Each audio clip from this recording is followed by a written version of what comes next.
আমার জীবনে আমি কখনো ভোট দিতে পারিনি, কিন্তু আমি ভোটার হয়েছি, ভোট কেন্দ্রেও গিয়েছি।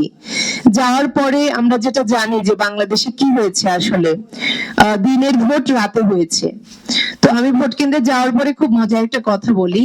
আমাদের এলাকার স্থানীয় একটা লোক ছিল আওয়ামী লীগের, তিনি আমাকে এবং আমার বোনকে, আমরা দুজন ছিলাম, বললেন যে আপনারা তো হাসিম স্যারের মেয়ে, আপনারা নিশ্চয়ই আমাদেরকে ভোট দিবেন না, মানে আওয়ামী লীগকে ভোট দিবেন না, তাহলে কষ্ট করে আপনারা একটু ওয়েট করেন, আমাদের ভোটারদের ভোট দেওয়া শেষ হওয়ার পর আপনাদেরকে ডেকে নিব।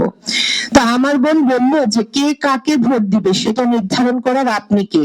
সে একটা কলেজের অধ্যাপিকা ছিল আমার বোন। এই কথা বলার পর তারা খুব মানে রেগে গেল, রেগে যায়নি, বাট আমাদের সাথে রাগ দেখায়নি। তারা আমাদেরকে বললো প্লিজ আপনারা একটু ওয়েট করেন। আমরা আর ওয়েট করিনি, আমরা চলে গেলাম। এটা ছিল আমার প্রথমবারের মতো ভোটের অভিজ্ঞতা। আমরা ভোট না দিয়ে চলে গেলাম।